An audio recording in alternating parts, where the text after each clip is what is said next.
completely missed that it was already starting. Oh, I'm deafened and muted. Okay, here we go. Hello, everyone, and welcome to the stream. I think the relaxing music should be fine. I don't want it too loud, but I want to be able to hear it, so I could drown out the sound of my own voice. Okay.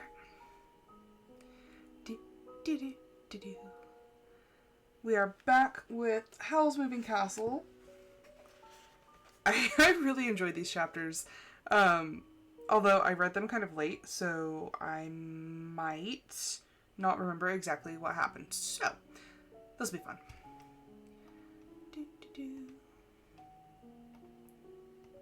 Oh my gosh, this music's gonna make me sleepy. Like, I like it, but like,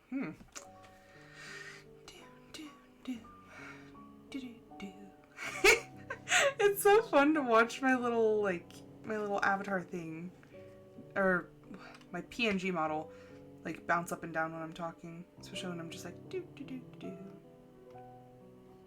Okay, calming piano music getting a little loud, so just turn that down a little bit. Do do do do do do. Just waiting on audio.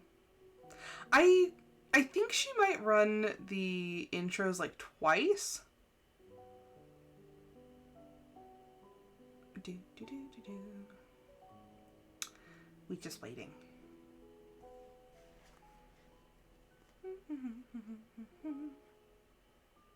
I have been playing so much Skyrim lately. Like, I am re-obsessed with it.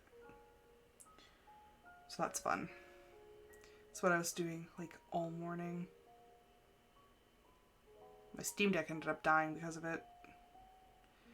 Do, do, do, do, do.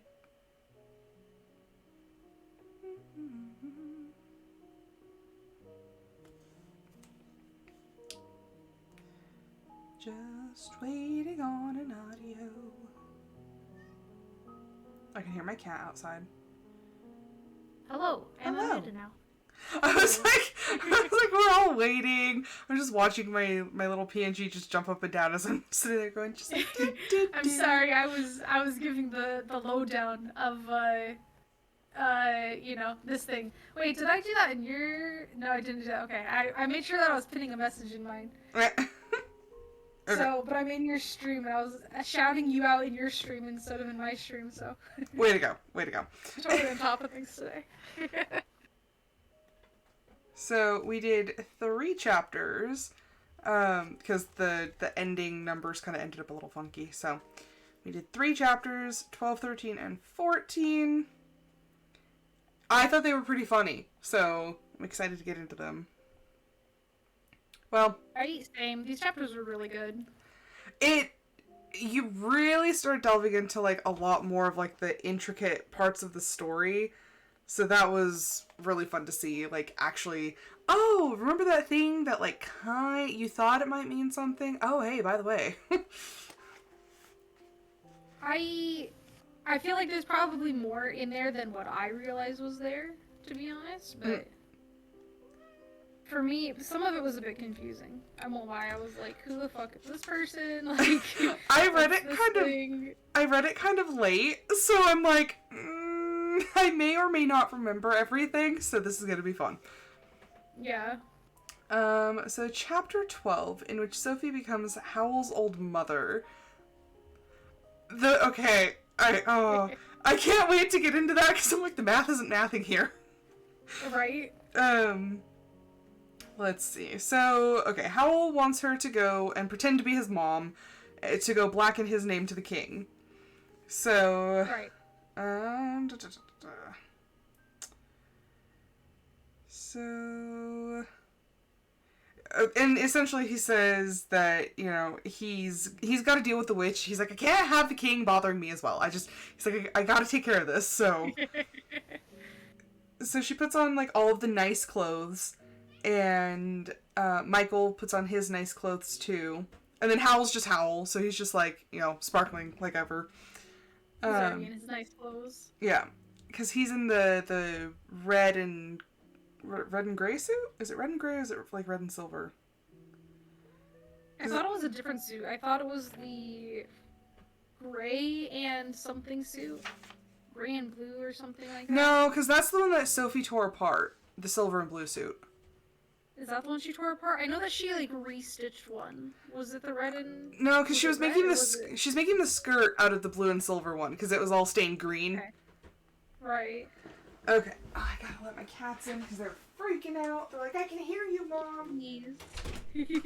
Hi. Hi, Brat. What are you doing? Hi.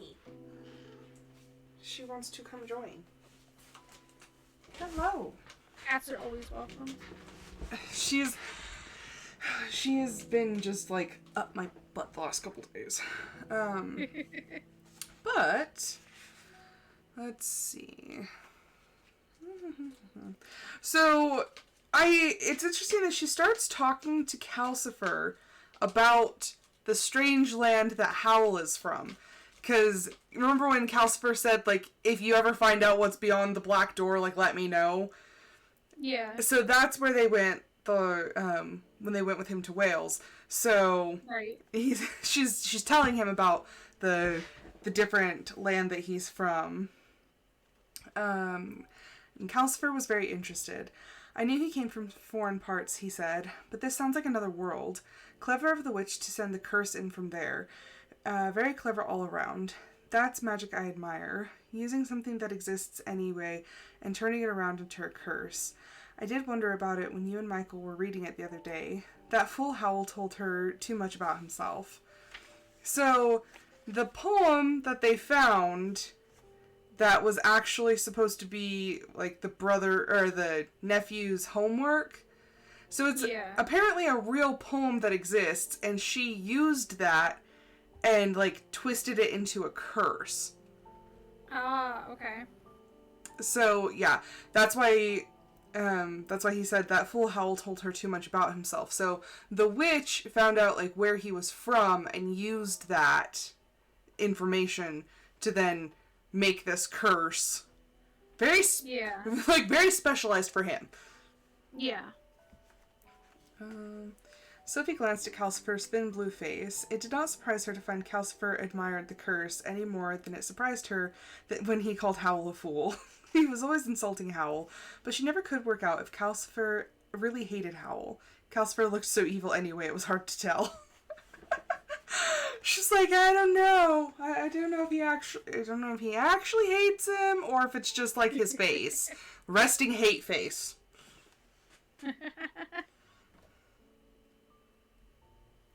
I think Calcifer is chill. I think Calcifer actually likes Howl. I think they have Although kind he's of probably like... still mad. Oh, yeah. I think they have a sort of like an antagonistic sibling relationship. Yeah. Like... Exactly. They're, like... Kind of like how Calcifer and Sophie have. Like, they're so antagonistic with each other, but they actually do care. Yeah. Exactly that. So, and this is interesting. So, Calcifer moved his orange eyes to look into Sophie's. I'm scared too, he said. I shall suffer with Howl if the witch catches him. If you don't break the contract before she does, I won't be able to help you at all. So he actually admits that he's scared. For all of his, like, kind of bluster, like, he's genuinely scared of what's going to happen if the witch catches Howl. Yeah.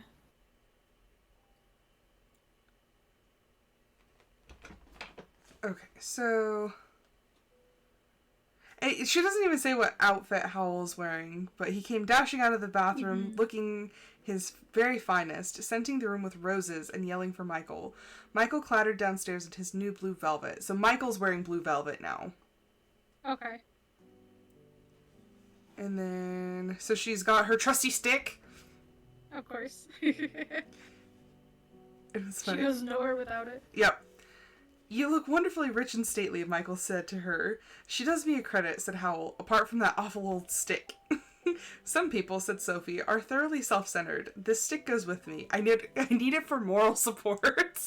I love this. She's just like, I need it for moral support. Just this stick. Just like a... That stick goes everywhere with her, so at this point, it makes sense. Yeah. Howl looked at the ceiling, but he did not argue. He's just like, I just imagine this like deep sigh of just like, fine. He's just like, whatever. At this point, just let her take the stick. What does it matter? Just a big old whatever, just like, fine, take the stick. It's like, I'm not saying anything. So, okay, they're in Kingsbury, which is like the capital.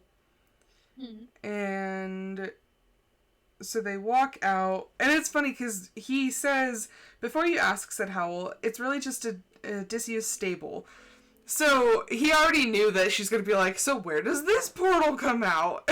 He's like, but before you ask, here. So I love that he just like starts slowly learning. Like he's like, I know you're gonna be curious about this, so here it is. They know each other so well. Right? Like, so cute. Sophie has kind of like a warped view of him, but she really does, like, she knows his little like eccentricities and stuff, his Slither outing. She knows about all of this, but she still has like a more negative connotation to it.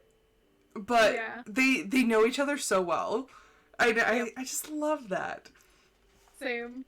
It's so cute. So Kingsbury is in the south, and apparently it's like really, really hot. Could you imagine wearing velvet in the heat? No. I'd be melting. Right? Like, I just felt bad for Michael whenever Michael just gets to suffer no matter what. Like, that's basically Michael's life. He really does. Okay, if you're going... Sorry. The cats have decided that they're going to go in and out, and I'm like, you know what, we'll just leave you out, because then they climb in the windows. So yeah, I'm like, poor Michael in his velvet suit. Like, I'd be absolutely drenched in sweat. But it's very elegant, very elaborate. Like, it's a very beautiful city because it's, the capital. Like, golden domes and tall houses. Like, it is extravagant. This is the rich area. Yes. By the way, Howl said, Mrs. Pentstemon will call you Mrs. Pendragon. Or Pendragon, however you want to say that. Pendragon is the name I go under here. So he's, the wizard Pendragon? Because it's the sorcerer. Yeah. I forget what his name is in the other one. Is it Sorcerer Jenkins? No. I don't think Jenkins is like... Because that's his real name. Yeah. But anywho, he goes by Pendragon here. Whatever for, said Sophie, for disguise. Pendragon's a lovely name, much better than Jenkins. I get by quite well with a plain name, Sophie said, as they turned into a blessedly narrow, cool street. We can't all be Mad Hatters, said Howl. Mrs. Pentstemon's house was gracious and tall, near the end of the narrow street. It had orange trees in tubs on either side of its handsome front door. The store was opened by an elderly footman in black velvet. They like velvet. They really like velvet. One thing before we get to Mrs. Penstemon. Has he known this whole time that her last name was Hatter? Because I don't feel like she ever said that to him. Like, she said it to Michael. No, I think he knows, because didn't she talk once about her... I swear she talked about I swear she never mentioned, like, she mentioned it to Michael, but I don't think she ever mentioned it to Howl. But I thought she talked about her nieces. Or was that just to Michael? I think that was just to Michael. So just, like, the fact, like, does he actually just know who she is? That's an excellent question that I didn't even consider. Because I just thought that he... No, wait, No, he knew. He knew that she was at the witch's house where... Because remember, he talks about seeing her old crooked nose be around the corner. Yeah, he saw her there, but that doesn't mean that he knows that she... Now I gotta go back, and I'm like... Hatter. You know what I mean? Like, she never mentioned that she was a Hatter. She only said that to Michael, saying, like, that she was... Like, her nieces were Hatters, you know? Now I'm curious. Oh, I swear just read that, and I was like, I could be wrong because, not reading. Watch, now tonight I'm gonna have to go back. Around. I'm gonna have to go back and see. For sure, you have to go back and tell me if there was anywhere where she actually mentioned her last name to Howl. So I swear she didn't, and then he just knows. Because, I don't know, what I'm getting from a lot of the magic casters in this is that they can tell, other than Sophie, who just doesn't seem to notice anything, but, every other, magic caster can tell when people have magic, and we'll get into that more with other stuff as well. So I feel like Howl, being such a great magic caster, would know as well that something's up with her, although I could be wrong on that too. Sophie is kind of very obtuse about things. Yeah. There are so many things that are pretty obvious, and she's just like, oh no, what? And I'm like, Sophie. She's just oblivious. Sophie Han. I'll have to go back and look, because I don't... Go back and look and tell me, because maybe she did. I just didn't remember it. I don't know. So... That's an excellent point. Anyway. So... Back to where we were. With all the velvet. Okay. Yep, all the velvet. There's the footman brings them in. And so Sophie thinks it's so grand. She felt as if she were in a palace already. So they get taken in, and they describe, the colors. It's blue and gold and white, and, everything's so elegant. The blue and gold embroidered chair. Mm. And then, okay, so now we get to meet Mrs. Penstemon. She was tall and thin. She sat bolt upright in a blue and gold embroidered chair, supporting herself rigidly with one hand in a gold mesh mitten on a gold-topped cane. She wore old gold silk in a very stiff and old-fashioned style, finished off with an old gold headdress not unlike a crown, which tied in a large old gold bow beneath her gaunt eagle face. So everything's gold. Everything is old and gold. Yes, it's old and it's gold. It's all old and it's all gold. Pretty much. How many times did they use old gold in this? Right? Let's see. 1, 2, 3. At least 3 times just describing her. Yeah. Let's see. So she greets them first, and Howl kisses her hand. He did it very gracefully, but it was rather spoiled from the back view by Howl flapping his other hand furiously at Michael behind his back. Michael, a little too slowly, realized he was supposed to stand by the door beside the page boy. So Michael's pretending to be their page boy, their servant. Yeah. And so he's like, that part made me laugh, just imagining him just flapping his hand Whoa. Now, what I didn't quite understand here is why did they go to see her? Because I thought they were just going to see the king. It's why did they stop by to see her? So, Mrs. Penstemon is his old, teacher, and right. I don't know if it says in this chapter or a previous one, but he did say it was kind of a practice before she meets the king, because she's really, really nervous. And he's well, just pretend with my old teacher. Oh, okay. That, and he admires her. So, yeah. But yeah, I think that's really just here's a practice. And, I think they did what's her face? Miss Fairfax. I think Miss Fairfax might have mentioned her. I think she did, briefly. Because they were talking about the wizard Suleiman, and how he was deceased now, and yeah, I think Miss Fairfax might have mentioned her. Because I know she's been brought up before. Yeah, I remember hearing her name before. Mm-hmm. I couldn't figure out why they were going to see her, because I'm oh yeah, we're gonna go see the king. So anyway, we're gonna go talk to this lady, and I was I mean, I'm not against it, but I just don't understand why. Yeah, I think that's what it is. Makes sense. Okay, so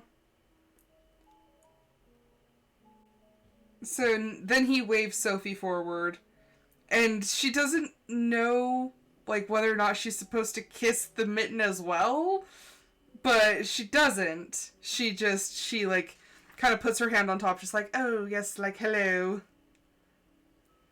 I feel like as an old lady, she's allowed to get away with that. Yeah, and it's funny how she's not rich or anything like that, so she doesn't know, like, any high society manners or etiquette, so she's just like, sure. Yeah.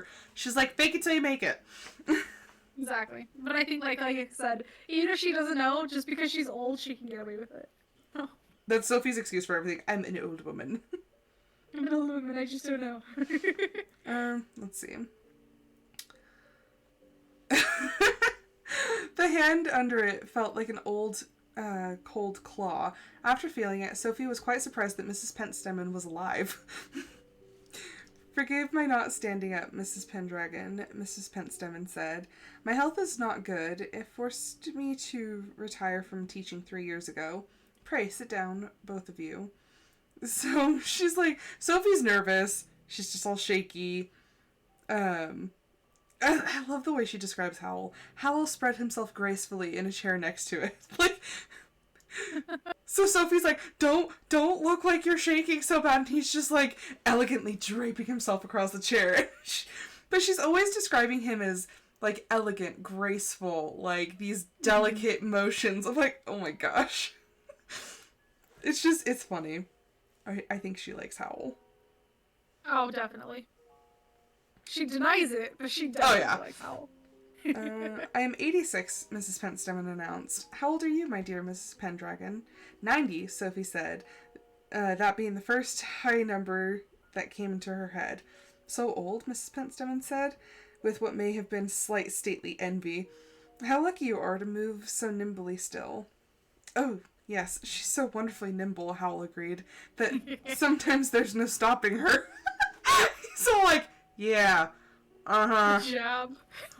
So, the fact that she's saying she's 90, but Howl's like 28. I'm like, the math's not mathing here. Yeah, no. I was like, did my husband come home and get on the internet? I guarantee that's what happened. My internet's been trash lately. Oh, there it is. We've been having like all sorts of storms. Oof, not the storm. Yeah, no, this is starting like tornado season for me, so the storms. Oh, fun. I get it. Yeah. For a second I was like, oh, yay, I'm live. And then it was like, oh, nope, that's her. I pulled up yours. Okay, anywho. Proud of it. I'm not upset. Let's see. Okay. Mrs. Pentstemon gave him a look, which told Sophie she had been a teacher at least as fierce as Miss Angorian. I'm talking to your mother, she said. I dare say she's as proud of you as I am. We are two old ladies who both had a hand in forming you. You are, one might say, our joint creation. Don't you think I did anything of me myself then? Put in just a few touches of my own. A few, though not altogether to my liking, Mrs. Pentstemon replied. But you will not wish to sit here and hear yourself being discussed. You will go down and sit on the terrace, taking your page boy with you. She's just like, I'm talking to your mother, shoo-shoo. I love that. He's just that so much. He's being treated like a little boy, and it's kind of hilarious. Yes, it's great. She's just like, oh, dear child, go away. Let's see. Go away, let the old ladies talk. Yep. If Sophie had not been so nervous herself, she might have laughed at the expression on Howl's face. He had obviously not expected this to happen at all, but he got up, with only a slight shrug, made a slight warning face at Sophie, and shooed Michael out of the room ahead of him. That's funny. I love it. He's being shooed away, and he's mad about it. He's like, don't you say anything, woman. Don't get in trouble. So, now they're alone. I prefer him with black hair, Mrs. Pentstemon announced. That boy is going to the bad. Who, Michael? Said Sophie, bewildered. Not the servitor, said Mrs. Pentstemon. I do not think he is clever enough to cause me concern. I am talking about Howl, Mrs. Pendragon. Oh, said Sophie, wondering why Mrs. Penstemon said only going. Howl had surely arrived at Bad long ago. She's like, he's going bad? Like, she always assumes the worst of him, and she's just like... Really does. Even though she knows that he's not some, like, evil murderer, she's just like, he eats girls' hearts. Like, she's just... she can't get over that. Like... Nope. Just anything positive, she's just like, no. No. I think it's because she wants to think that he's bad, even though she knows that he's actually not bad. Yeah. Like, she clings to this idea so much that, like, oh, he's just so bad, like, this just evil, heartless wizard, and then, like, yep. And then he's over here sitting there calling her, like, Miss Nose, and they're, like, fighting and arguing with each other, and I'm like, he's not evil, and you know it. Like, you're just being stubborn. Exactly. What hair color did Howl have when we first saw him? Was it blonde? I think it was blonde. Like at the very beginning of the book? Yeah. Because it went from blonde to, like... Isn't it reddish or something like that? Yeah, it turned reddish whenever Sophie mixed all of the hair colors. Yeah, did it ever get fixed? I think he got it back to blonde, but I'm not positive. He either did blonde or black. Because I don't think that he has it black right now. I'm like trying to remember what color his hair is. I'm pretty sure it's still blonde. See, all these things that I forgot, and I'm like, Okay, so that's the 10,000, the 700... Those are the League boots. Which part are you reading? Oh, I'm going back, because I'm like, what color is the man's hair? I'm like trying to remember the order in which everything happened. Okay, no, that's him being tired. Where the heck did the hair thing happen? It was with the green ooze. It was very, very far at the beginning, I'm pretty sure. No, it wasn't the green ooze. It was even before that. She was just, like, snooping through his things, and she moved, like, the things around, and it caused him to be annoyed with that. Oh, so, okay, let's see. Very early chapters. Okay, so that's him and the green ooze, so it happened before this. Around page, like, 90, it looks like. Oh, wait, I think I found it. Let's see. Yep, his hair was lit, but apart from that, neither of them could see it looked very different. Slightly off blonde, and he was having... like a meltdown. The only difference might have been a very slight trace of red. Nice! You did it on purpose! It's Ginger! He's like throwing a fit about it being Ginger. He's so dramatic. And I'm like, gosh dang it, now I can't let this one go. I'm like, what color is his hair? Pretty sure it's blonde, like I said. Oh, wait. No, because... No, the hair is what caused the green slime, because the next thing that happens is he was covered all over with green slime. Okay. Yeah, so she's like, don't be a baby! Okay, gray and scarlet.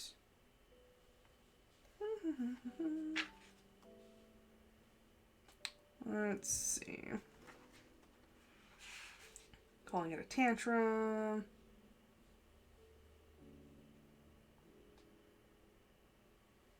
Now that his hair was dry, she noticed guiltily it was really almost pink.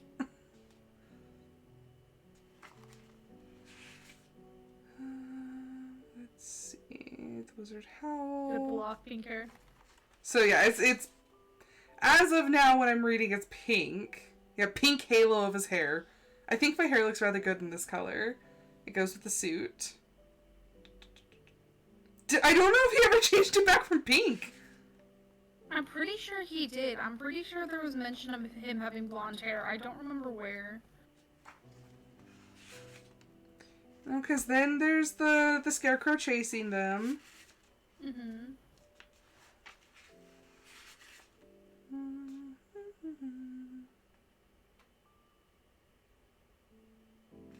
There's Michael. Letty's in love.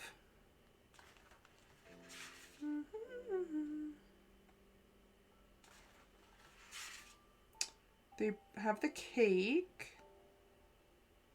He's talking to the skull.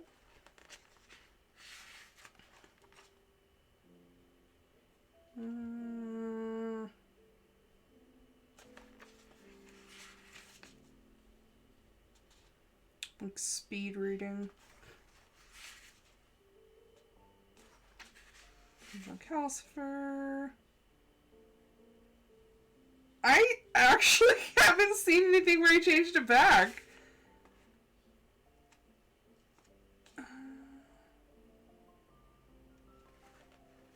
Yeah, no. As of now, it's still pink. I think Pent Stemmen is remembering him back in the day when he had black hair. Yeah, ages ago back. Yeah. But yeah, as far as I can tell right now, he still has pink hair. Okay. So, now I'm just imagining him with pink hair. I imagine with how much he changes, like, his hair and stuff, that he probably would have fixed it to a color he liked, but... Let's see. So, yeah, I'm all the way up to, like, Miss Fairfax. I'm like, I have not seen any more mention of his hair. Yeah. Anywho. Okay, well, back to where we are now. Let's see. And it's interesting because the spelling goes back and forth. So she's calling him Howl as Hewell. So his real name. Yeah. So that Mrs. Penn Stemmen calls him Howl, with his original spelling. So she also trained Benjamin Sullivan, who is actually the wizard Suleiman, who Miss Angorian was talking about. Mm-hmm. So Miss Angorian she considered herself engaged to Ben Sullivan. Right. So she's mixed up with wizards too. Or at least I don't think she knows about that, but and he's been missing. But that's an interesting connection because they're from the same place, like same exact place. Yeah. Let's see. Oddly enough, he came from the same country as Howl. Then Howl came, and I saw at a glance he had twice the imagination and twice the abilities, and, though I admit he had some faults of character, I knew he was a force for good. Good, Mrs. Pendragon. But what is he now? What indeed, said Sophie. Something has happened to him, Mrs. Penstemon said, still staring piercingly at Sophie, and I am determined to put that right before I die. What do you think has happened? Sophie asked uncomfortably. I must rely on you to tell me that, said Mrs. Penstemon. My feeling is that he's gone the same way as the way of the Witch of the Waste. They tell me she was not wicked once, though I have this only on hearsay, since she is older than either of us, and keeps herself young by her arts. Howl has gifts in the same order as hers. It seems as if those of the highest ability cannot resist some extra dangerous stroke of cleverness, which results in a fatal flaw and begins a slow decline to evil. Do you, by any chance, have a clue what it might be? So, now we get to learn a little bit more about the Witch of the Waste. So, the Witch of the Waste is older. So, Sophie's claiming that she's 90, and the witch is older than her. Yeah. So, this is a very old witch who's keeping herself young using her magic. Right. And it's interesting because the witch and Howl were kind of entangled at one point, but then he, slithered out and now she's cursed him and whatnot. Mm-hmm.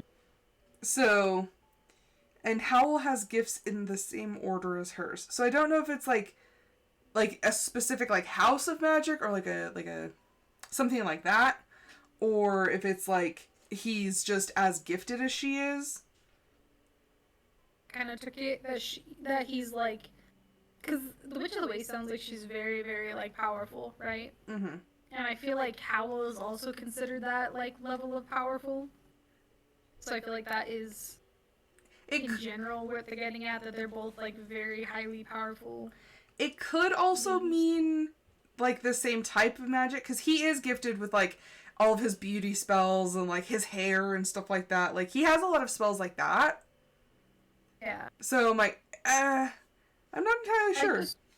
Based on like what I've read from this like magic world in general, it's, well, I guess like there could be different like classes of it, because if you think of Sophie's magic, it's different, but like, and then but with Michael also having spells and whatnot, but he's just following and learning from like Howl's spells. So I feel like it's just like well learned, well practiced, and very powerful, and like maybe they just got further along in like the learning process compared to others.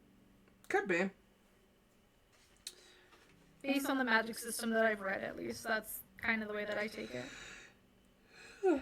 Okay, so then, so she hears Calcifer's voice in her head talking about the contract.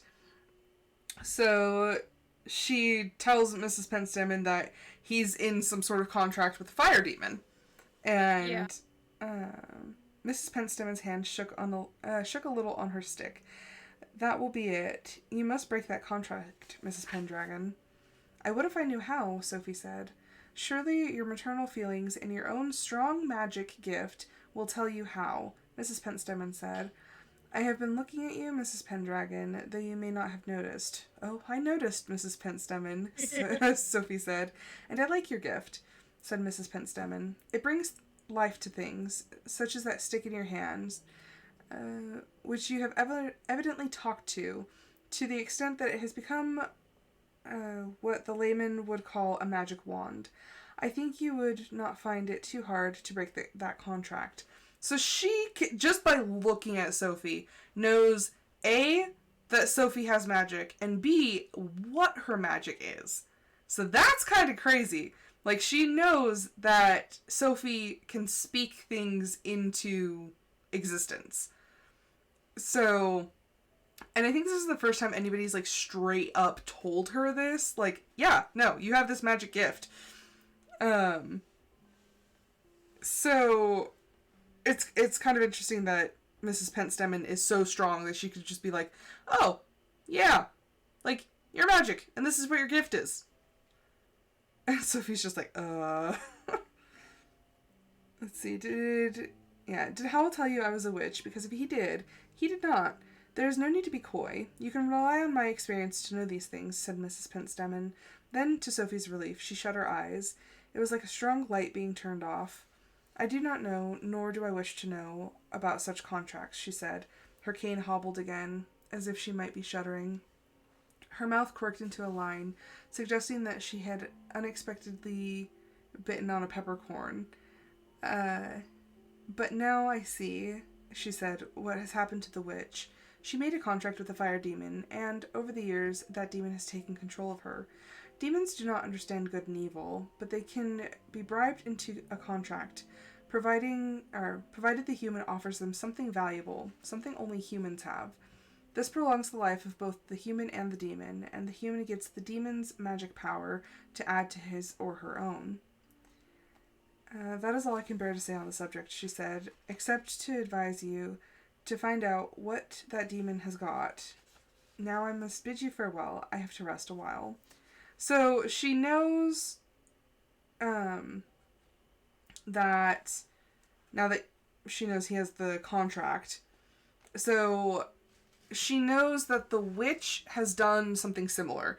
So they are the Howl and the Witch of the Wastes are very similar. So they're both in contracts with a fire demon, and that's augmenting their own power. But so it was a trade. So the demons have something of theirs that only humans have. I didn't realize that the witch had a... That would explain why she's so powerful. But if she was young when she made this deal, so she's been in her contract a lot longer than Howl has, and it's sort of twisted her.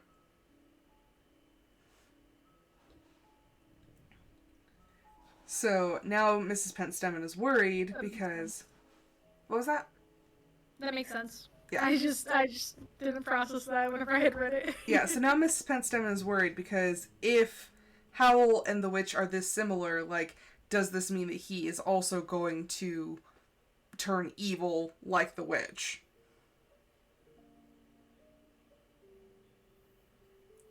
Let's see. So then she gets escorted out.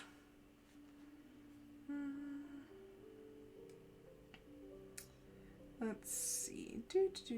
So she gets helped down the stairs. Okay, so now she's actually thinking about it.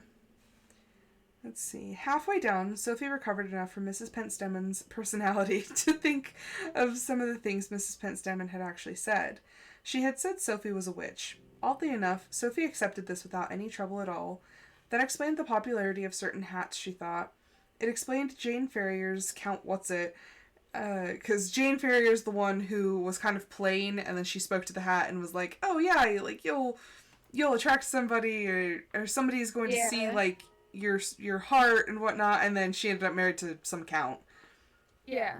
It possibly explained the jealousy of the Witch of the Waste. It was as if Sophie had always known this, but she had thought it was not proper to have a magic gift because she was the eldest of three. There you go again with that stupid excuse of, oh, the eldest of three. It drives me crazy. Like, I'm like, woman, like, drives me insane. Like, claim your own destiny. But she's like, I thought I could never amount to anything because I am just the eldest of three. I'm like, Sophie! I'm like, stop it, please. Just accept that you have magic. Well, she did, though. Yeah. She accepted it almost too easily, honestly. Yeah, she's like she was just like, oh yeah, you can bring stuff to life?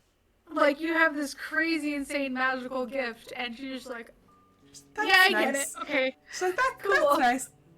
Oh, that makes sense. Okay, so it's the gray and scarlet suit.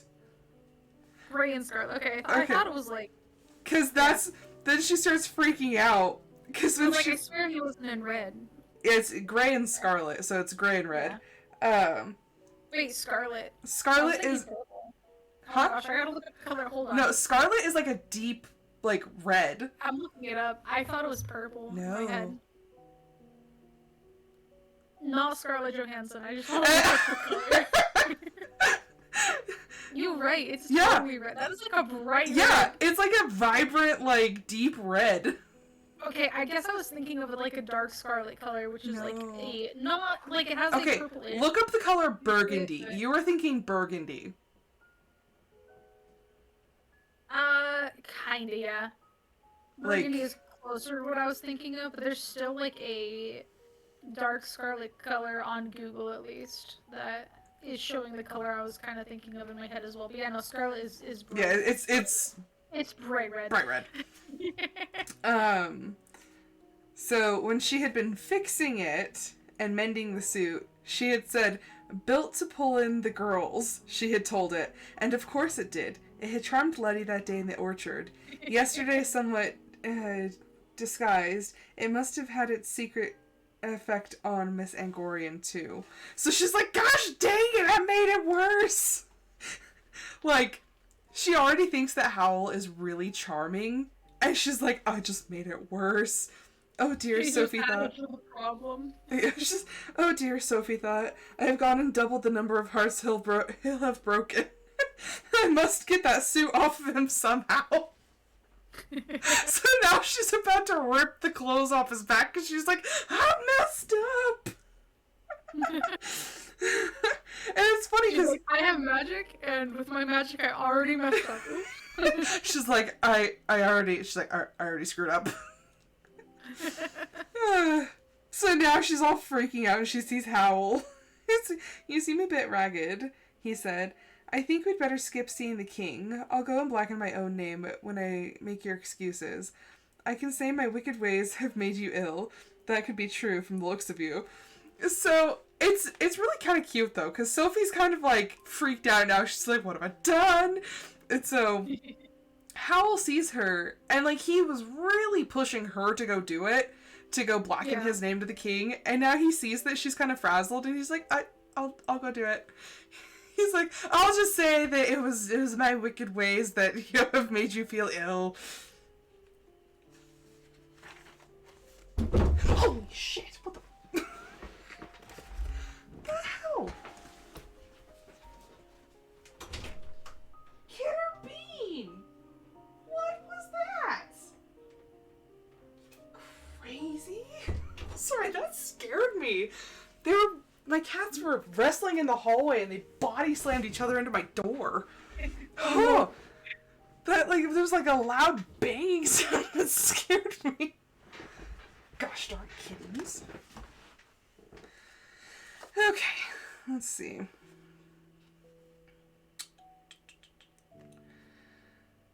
Sophie certainly did not wish to see the king, but she thought of what Calcifer had said. If the king commanded Howl to go to the waste and the witch caught him, Sophie's own chance of being young again would have gone too. She shook her head.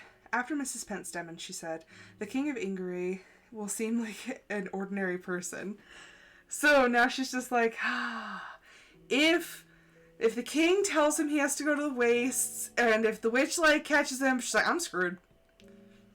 She's like, okay, well, I guess I'll go see the king. It's like, what do I have to lose now? Pretty much. She's like, she makes it sound like Mrs. Pentstemon was just like this horrible beast, and she's like, after what I have faced, I think this will be easy. Mrs. Pentstemon was like the final boss, and then she's going to the side quests. Yeah, she's like, everything else is just easy breezy from here. Yep. Chapter 13, in which Sophie blackens Howl's name. Let's see. It shouldn't be that. It should be in which she failed miserably. Failed horribly and completely. Oh, horribly. Let's see. So, okay, I got really confused when they were describing the castle. The palace. Because she goes up to the palace, and there's, these stairs that she has to climb up. Right. And so, everything's all, splendid and whatnot. And then... So, as they're going... She keeps getting passed from person to person. There's so many, She's passed from person to person. They were taking her upstairs... And then somebody came and take them again. I think it's meant to be a bit confusing. Because, it's confusing to her, right? So I think that with the way it's written, it's meant to feel confusing. That completely makes sense. Because I'm it's very disorienting. Going It is. I felt the same way whenever I read it. I'm like, I don't know what's happening. And then the servants were dressed in blue. But they were originally just in red, and depending on where they're at in the castle, the uniforms change. It gets really confusing. It does. But then finally, so Michael actually ends up staying with her for a while, but then eventually Michael's pulled away from her too. Yeah. Sophie, who by this time was not all sure whether she was not having some strange dream, was ushered through huge double doors, and this time the echoing voice said, "Your Majesty, here is Mrs. Pendragon to see you." And there was the king, not on a throne, but sitting in a rather square chair with only a little gold leaf on it. Near the middle of a large room, and dressed much more modestly than the persons who waited on him. He was quite alone, like an ordinary person. True, he sat with one leg thrust in a kingly sort of manner, and he was handsome in a plump, slightly vague way, but to Sophie he seemed quite youthful, and just a touch too proud of being a king. She felt he ought, with that face, to have been more unsure of himself. She's like, "You're not handsome enough." I'm reading this right, but did she just call him ugly? A little bit. Although then again, when you're used to the dazzling extravagance of Howl, I think other men would look kind of plain. Fair, honestly, yeah. Let's see. And he just addresses her just straight up. He said, "Well, What does Wizard Howl's mother want to see me about? Let's see. Sophie was suddenly overwhelmed by the fact that she was standing talking to the king. It was, she thought dizzily, as if the man sitting there and the huge important thing, which was kingship, were two separate things that just happened to occupy the same chair. She found she had forgotten every word of the careful, delicate things Howl had told her to say, but she had to say something. He sent me to tell you he's not going to look for your brother, she said, Your Majesty. She stared at the king. The king stared back. It was a disaster. Are you just sense her panic? Yeah, it's just like they're staring at each other. And she's like, this is all going wrong. Are you sure? Asked the king. The wizard seemed quite willing when I talked to him. The one thing Sophie had left in her head was that she was here to blacken Howl's name, so she said, He lied about that. He didn't want to annoy you. He's a slitherer outer, if you know what I mean, Your Majesty.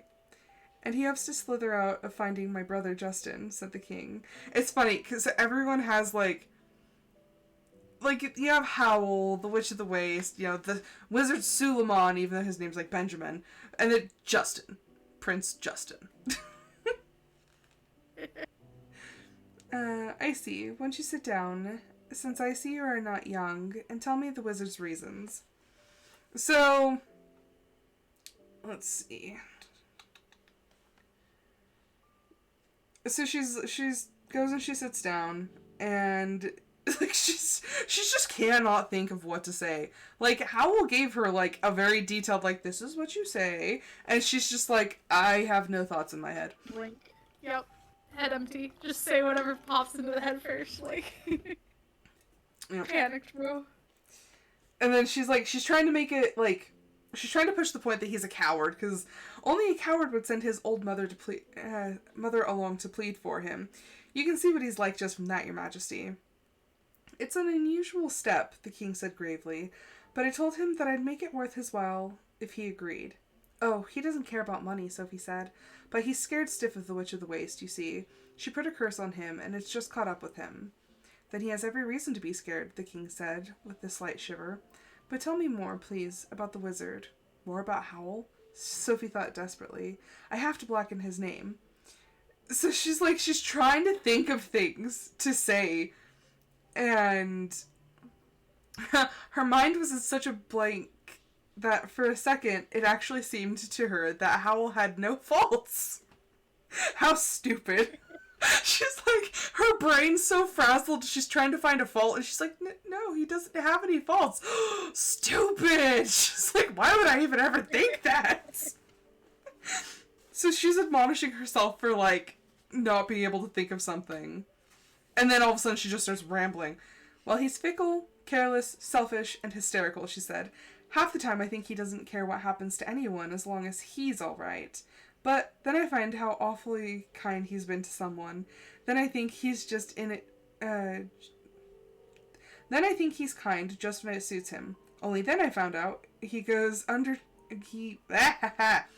only when I find out he undercharges poor people. I don't know, Your Majesty. He's a mess. So it's all things that she's really feeling. Like, at this point, she's like, I forgot the scripted stuff. So she's blurting out how she really feels. She's conflicted about her feelings because she's like, oh, he doesn't care about anyone. But then he goes and does something really nice. And then she's like, no, it's just when it benefits him. And then he's undercharging poor people. And she's like, she just constantly wants to find something wrong with him. But then she's just like, dang it, he did something nice. It's just this, like, revolving door of, oh, he's terrible, but he did something nice. But he's doing it for selfish reasons. And then he does something that he has, like, that does not benefit him at all. And it's just like, Sophie, just admit. You're confused. She doesn't want to admit that he's nice. She just wants him to be mean so badly. Like, she embraces this narrative so strongly that she's just like, no, he can't be nice. And so now she's monologuing in front of the king about all her feelings.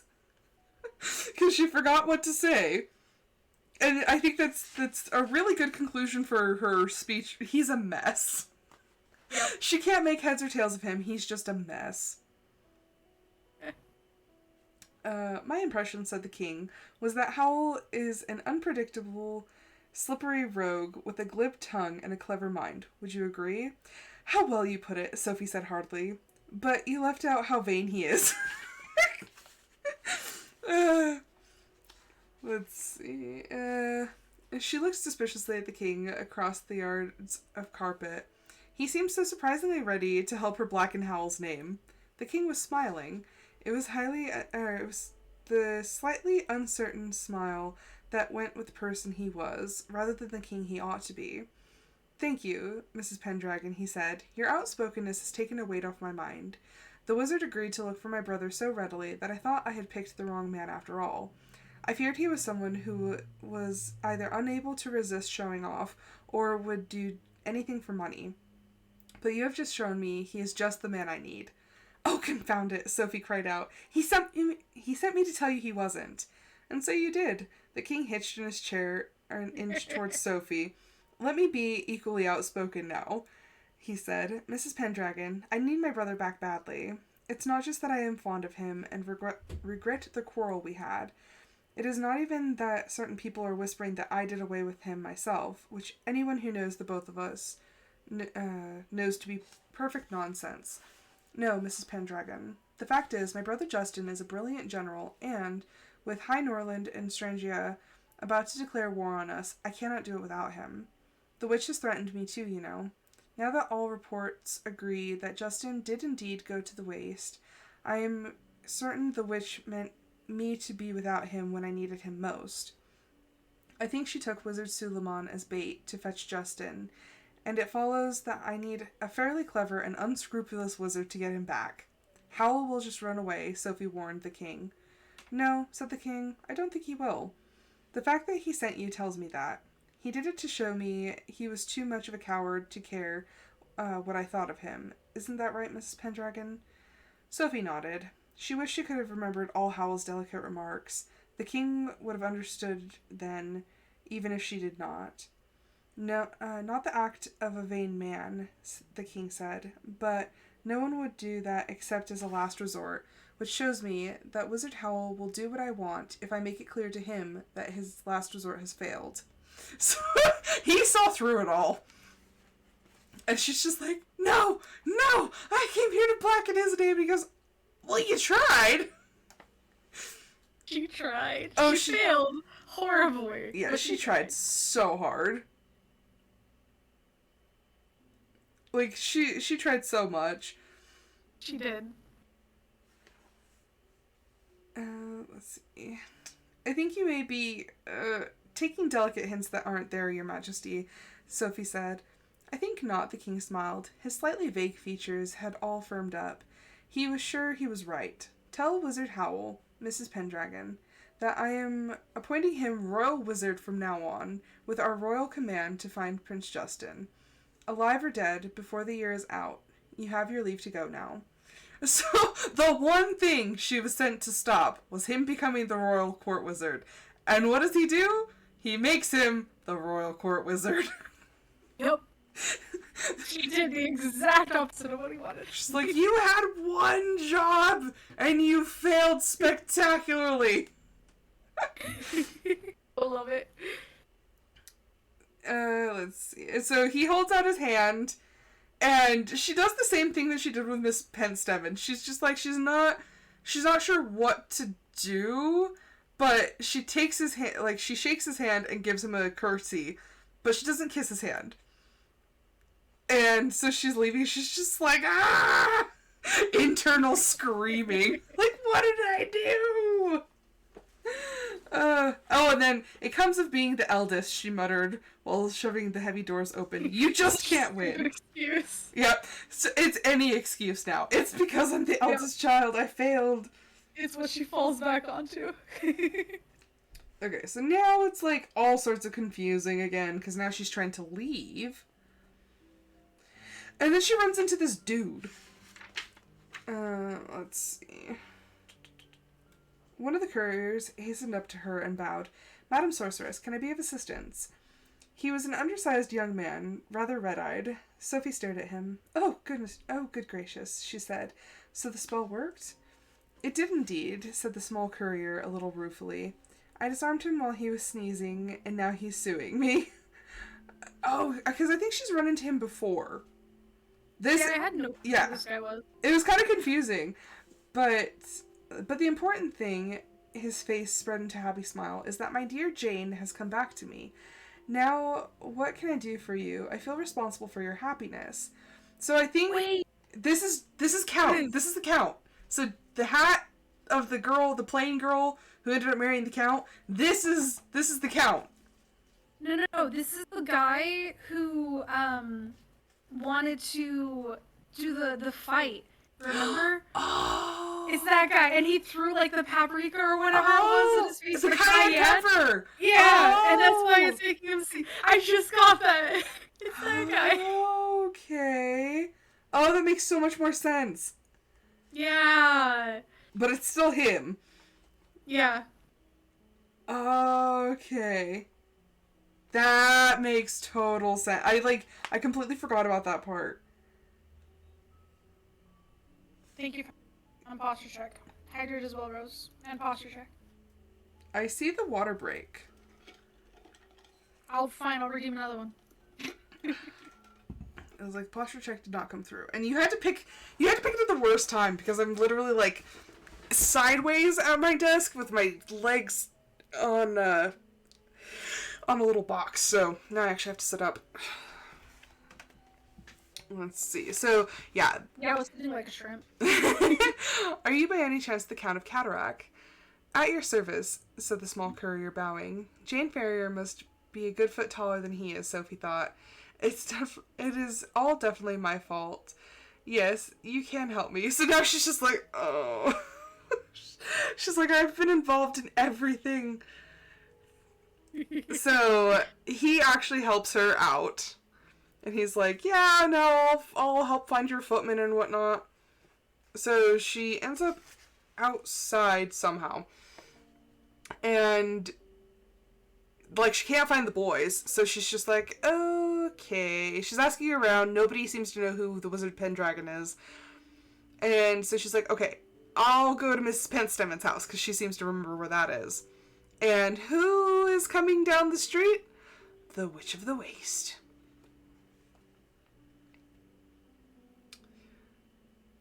Let's see. How Sophie recognized the witch would be hard to say. Her face was different. Her hair, instead of being orderly chestnut curls, was a rippling mass of red, hanging almost to her waist, and she was dressed in a floating flutter of auburn and pale yellow. So she's changed her look, just like how Howl does. So now she's got different color hair, she's wearing like a whole new color scheme, and Sophie's just like, I'll just pretend to walk on by. Like, there's no reason she should notice me. Like, she probably curses hundreds of people. Oh my gosh, I just, like, said that as a line, but I looked down. I must be just one of the hundreds of people she's enchanted. Yep. Yep, no, that's exactly what she's thinking. Yep. So Sophie is going on towards Mrs. Penstemon's house. Let's see. Sophie stumbled boldly on, thumping her stick on the cobbles and reminding herself, in case of trouble, that Mrs. Pentstemon had said the same stick had become a powerful object. That was another mistake. The witch came floating up the little street, smiling, twirling her parasol, followed by two sulky-looking page boys in orange velvet. Again with the velvet! Always, like, this area is just everybody's in velvet. You get velvet, and you get velvet! When she came level with Sophie, she stopped. A tawny perfume filled Sophie's nose. Why, it's Miss Hatter, the witch said, laughing. I never forget a face, particularly if I've made it myself. What are you doing here, dressed up also fine? If you're thinking of calling on that Mrs. Pentstemon, you can save yourself the trouble. The old biddy's dead. Like, she's just casually like, oh, yeah, she's dead. You're like, what? It was kind of shocking, just like, what? Like, Sophie was just there. Like an hour ago, I think she says. Yeah.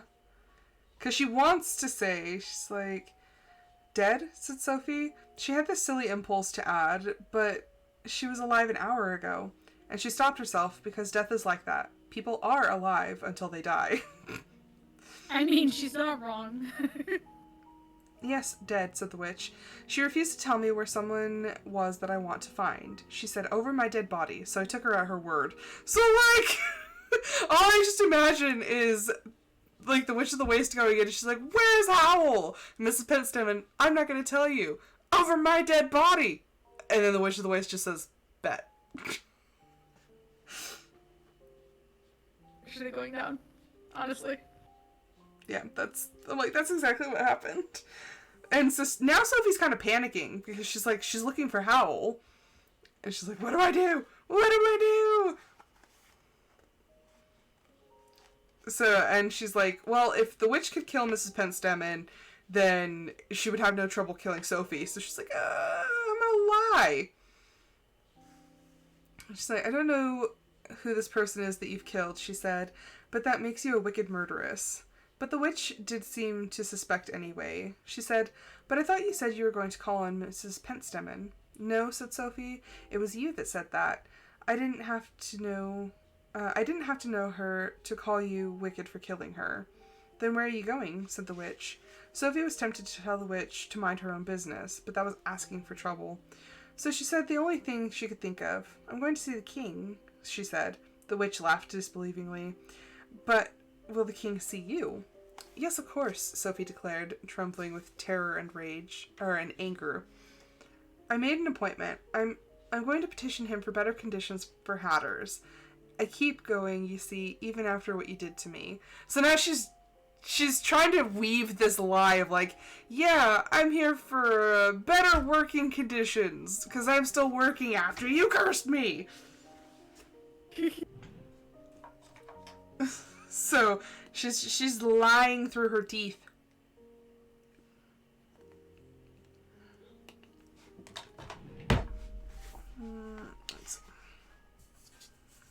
So then the witch tells her, like, hey, you're walking in the wrong direction. She's like, oh, I'll take you there. So now Sophie, instead of going to Mrs. Pendragon's, is now turned around and going back to the palace where she just left. Nope. So let's see. And then we finally get to where she gets to ask, why did you make me like this? She demanded as they went up the grand thoroughfare with a fountain at the top of it. You were preventing me from getting some information I needed, the witch said. I got it in the end, of course. Sophie was quite mystified by this. She was wondering whether it would do any good to say there must be some mistake, when the witch added, though I dare say you had no idea you were, and laughed, as if it was the funniest part of it. Have you heard of a land called Wales? She asked. No, said Sophie. Is it under the sea? The witch found this funnier than ever. Not at the moment, she said. It is where Wizard Howl comes from. You know Wizard Howl, don't you? Only by hearsay, Sophie lied. He eats girls. He is as wicked as you. Again with that. Works though, so it's a fair lie. So it's interesting that she asks her, like, what, you know, why did you do this? And the witch was after information, which she found out, and then, though I dare say you had no idea you were. So I'm wondering if she heard, like, a rumor that there was, like, a really powerful witch, and, like, she was trying to get the answer out of Sophie, and Sophie, because I forget what their original conversation was. Yeah, same. I And kind I'm of like, go back and read it. Yeah, and I'm like, let's see.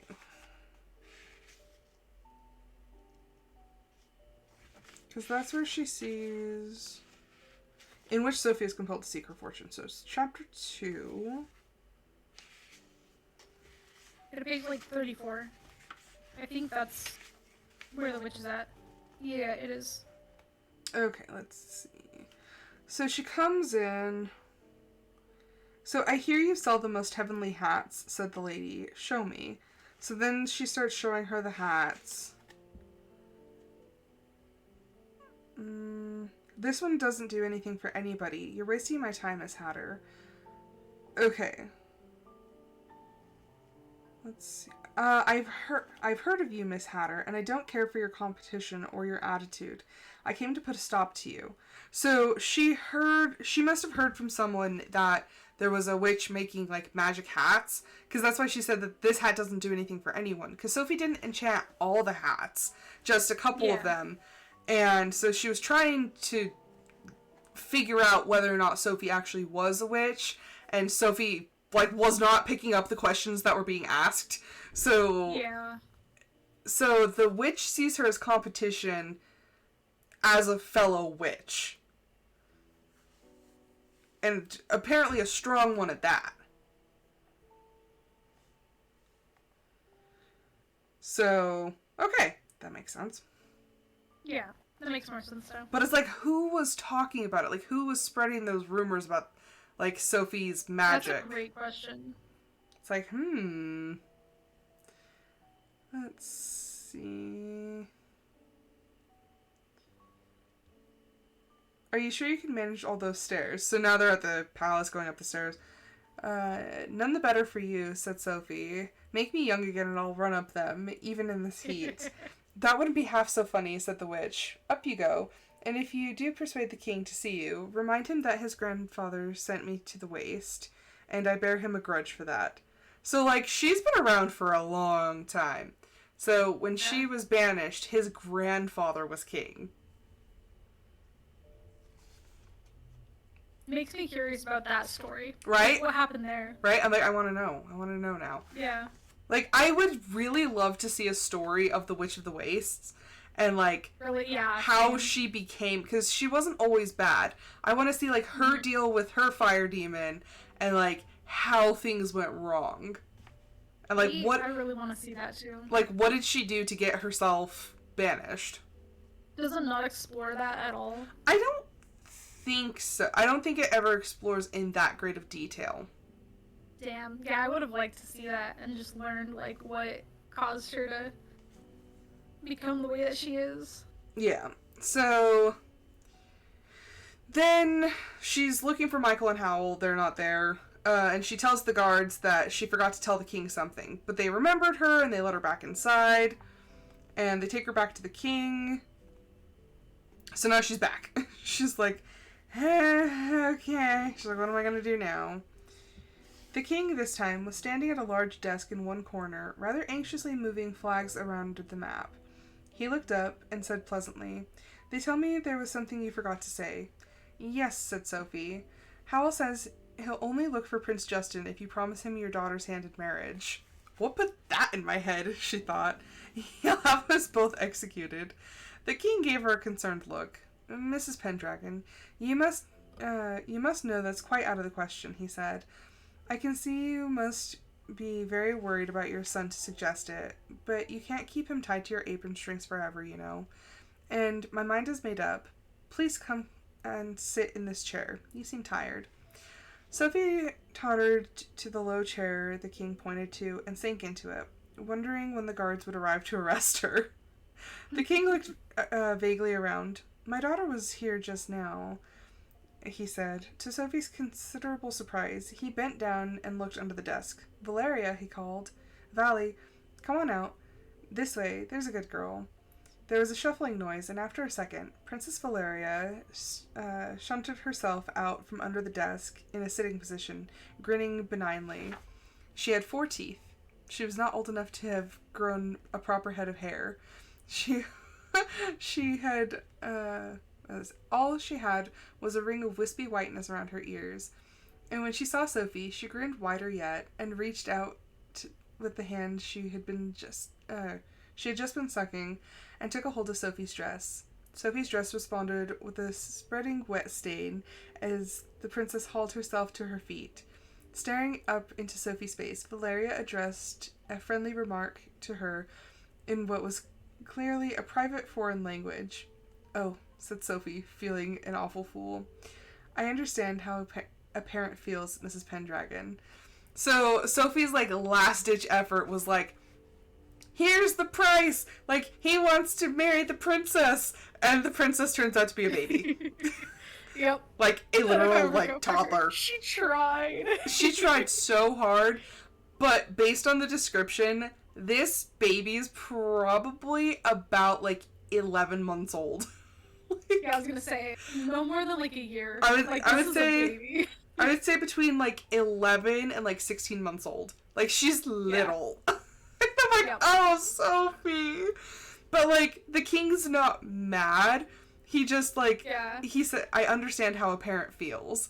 So he knew what she was trying to do and kind of delighted in proving her, like, that's not gonna work. Yeah. And... like, it's not a suggestion. That's not gonna happen. Yeah, it's like, she's a baby. Howl is, like, 28. He's a man. It's like, Sophie tried. Oh, she tried. Ditch effort. She tried her best.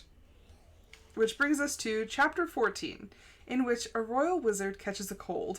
I liked this chapter. This one, I think, was actually my favorite out of them. It made me laugh. It made me laugh a lot. So, she actually rides back to the entrance. Sophie rode back to the castle's Kingsbury entrance in one of the king's coaches drawn by 4 horses, because Princess Valeria didn't want to let her go. So Sophie's got, like, this whole guard detail because Princess Valeria is in the carriage with her. Like, I think she's sitting on her lap. Yep. She had climbed into Sophie's lap. So yeah, it's adorable. Like, I feel like the king just absolutely dotes on his daughter, which is really sweet. Let's see. So while she was still there at the palace, as Valeria scrambled over her, Sophie remembered hearing that the witch had threatened Valeria in some way, and she found herself saying to Valeria, "The witch shan't hurt you. I won't let her." The king had not said anything about that, but he had ordered out a royal coach for Sophie. So they go. She arrives at the castle the castle entrance, and Michael's, like, so worried. He's like, where were you? I've been so worried. And Howl's upset. And Sophie's like, yes, sure, he's really upset. And then he has to tell her because Mrs. Pentstemon is dead. So she already knows, but she comes in, and Howl came to the door too. He looked pale and depressed. He was holding a scroll with red and blue royal seals dangling off of it, which Sophie eyed guiltily. Howl gave the sergeant a gold piece and did not say a word until the coach and the troopers had gone clattering away. Then he said, "I make that 4 horses and 10 men just to get rid of one old woman. What did you do to the king?" Sophie followed Howl and Michael indoors. Like, it's so sad, though, because he's depressed and he's still trying to, like, make funny comments. But you can tell he's, like, really hurt. So she admits that she went twice, and then everything went wrong, and she had met the Witch of the Waste, and she says that the Witch of the Waste killed Mrs. Pentstemon. While Sophie described some of what happened, Howl leaned on the mantelpiece, dangling the scroll as if he was thinking of feeding it to Calcifer. "Behold the new royal wizard," he said. "My name is very black." Then he began to laugh, much to the surprise of Sophie and Michael. "And what did she do to the Count of Cataract?" he laughed. "I should never have let her near the king." "I did blacken your name," Sophie protested. "I know it was my miscalculation," Howl said. "Now, how am I going to go to poor Mrs. Pentstemon's funeral without the witch knowing?" So that's what he's sad about. Like, he's not sad about being the court wizard. Like, you would think that that's, like, the main thing, because to Sophie's mind, oh, he's just mad that I didn't blacken his name. Like, oh, now he's the court wizard. Like, oh, he'd be pissed off. But, like, he's actually just really sad that he can't go to her funeral. Like, he's trying to find a way to go to his teacher's funeral. I like as well that he didn't blame her for, like, Yeah. why didn't you do this or anything like that. He just accepted it. He was just like, oh yeah, that was my miscalculation. Yeah. Let's see. So Howl had gone out very early, leaving the bathroom full of the usual scented steam. He had not taken his guitar, and the doorknob was turned to green down. Even Calcifer knew no more than that. Don't open the door to anyone, Calcifer said. The witch knows about all the entrances except the Port Haven one. This so alarmed Michael that he fetched some planks from the yard and wedged them crossways over the door. Then he got to work. He's straight up Scooby-Doo level, I'm gonna board up the door, nobody's gonna get in. Howl's on the other side of the door. Let's see. Half an hour later, the doorknob turned sharply to black down. The door began to bounce about. Michael clutched at Sophie. Don't be afraid, he said shakily. I'll keep you safe. The door bounced powerfully for a while, and then it stopped. Michael had just let go of Sophie in great relief when there came a violent explosion. The planks clattered to the floor, Calcifer plunged to the bottom of the grate, and Michael plunged into the broom cupboard, leaving Sophie standing there as the door burst open and Howl stormed in. So, don't worry, I'll protect you. Door blasts open, jumps into the cupboard. Michael tried. He tried. He tried to be brave. I love him. He's such a boy. He's such a young boy. He is. He's like, I'll protect you. Oh, I love him. He's amazing. Yes. This is a bit much, Sophie, he said. I do live here. He was soaking wet. The gray and scarlet suit was black and brown. His sleeves at the end of his hair were dripping. His sleeves and the ends of his hair were dripping. So, earlier I had kind of skipped it, but he got to work at last on the spell they had gotten for Miss Angorian, so now she's saying Miss Angorian, she thought, and he went to see her in that charmed suit. So now she's thinking the only reason he might have gone somewhere is to go see a woman. She's like, oh, the doorknob's blacked down. The only reason she can come up with. Yeah, it never occurs to her that he might actually be trying to do something good. It's just he went to see that woman in that suit. So, where have you been? She said. Howl sneezed. Standing in the rain. None of your business, he said hoarsely. What were those planks in aid of? I did them, Michael said, edging out of the broom cupboard. The witch. You must think I don't know my own business, Howl said irritably. I have so many misdirection spells out that most people wouldn't find us at all. I even gave the witch 3 days. Calcifer said I need a hot drink. So now he's agitated because they're so worried about the witch, and Howl's like, you don't think that I have this covered? I think this is the first time I've really kind of seen him actually get agitated. They're questioning his skill. Yeah. And he's just kind of really? Really, people? Let's see. Calcifer had been climbing up among his logs, but as Howl went over to the fireplace, he plunged down again. Don't come near me like that. You're wet, he hissed. Sophie, Howl said pleadingly.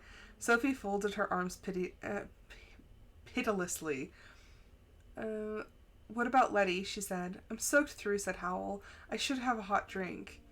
And I said, what about Letty Hatter? Sophie said. Bother you then, said Howl. He shook himself. The water fell off him in a neat ring on the floor. Howl stepped out of it with his hair gleaming dry and his suit gray and scarlet and not even damp, and went to fetch the saucepan. The world is full of hard-hearted women, Michael, he said. I can name 3 without stopping to think. One of them being Miss Angorian, asked Sophie. Howl did not answer. He ignored Sophie grandly for the rest of the morning while he discussed moving the castle with Michael and Calcifer. So, he's genuinely... I feel like this is where he's actually hurt. That Sophie can't seem to think anything good of him. Yeah. He just wanted a drink. He's obviously been out in the cold. His voice is hoarse. he's trying to, he's like, please, like, I'm sick. And she's just like, no. Like, she's only asking about multiple women now. And I think he's actually genuinely hurt. Because I can totally see that. Most of the time, whenever he's, like, upset with her, he's still joking around with her, and usually they're, like, kind of bickering.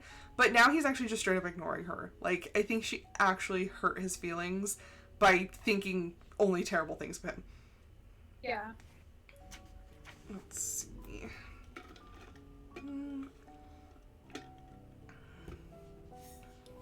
Let's see. So now they're talking about, like, which entrances to move. Someone knocked on the door then. Sophie noticed that Howl jumped and looked around nervously as Michael. Neither of them answered the door. Coward, Sophie thought scornfully. She wondered why she had gone through all the trouble for Howl yesterday. I must have been mad, she muttered to the blue and silver suit. So, let's see. So then they go back to talking about which entrances to move, if they're going to move them. He defends keeping the black entrance to his hometown. So he defends that. And of course... This is technically, like, in another world. Like, it wouldn't make sense for the witch to go to that one, so... Yeah, that stays, Howl said, and conjured himself another handkerchief with a final sort of flick. It would, Sophie thought. Miss Angorian is outside. Poor Letty. So she's still, like, not even thinking about, like, oh, his family's there. Like, no, she immediately, like, yeah, of course you would want the entrance, like, the black side down to stay, because, like, Miss Angorian's out there. Like, Sophie! She's being hateful, and I actually got really annoyed with her in this chapter. She's a little too much this chapter with that. Like, she just could not seem to accept anything positive about him. And so he keeps conjuring handkerchiefs, and I think they're actually tissues, because... Yeah, I think so too. Yeah, she said floppy squares of paper. So, because in her world, they would have actual, like, handkerchiefs, but I think he's actually conjuring tissues. Because then at one point he feeds them to Calcifer. So, yeah. He's conjuring tissues, and she doesn't know what they are, which is kind of funny.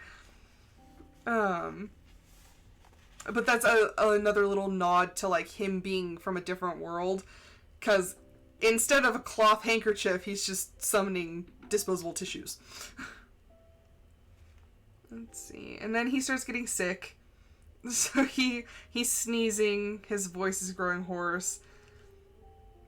And let's see.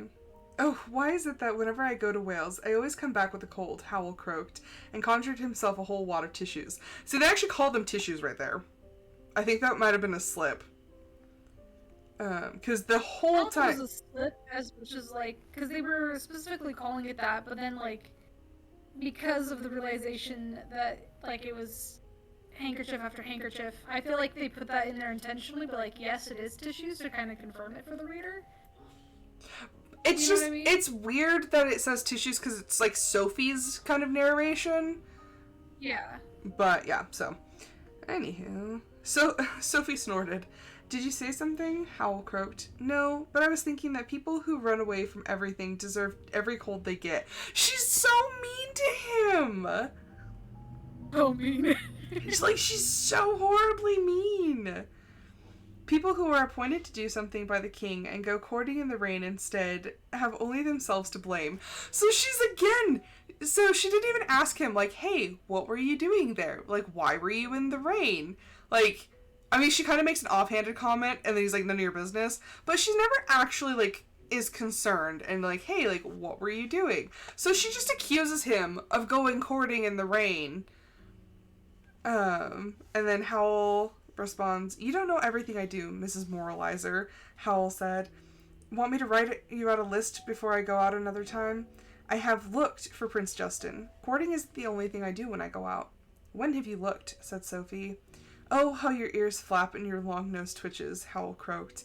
I looked when he first disappeared, of course. I was curious to know what Prince Justin was doing up this way when everyone knew Suleiman had gone to the waste.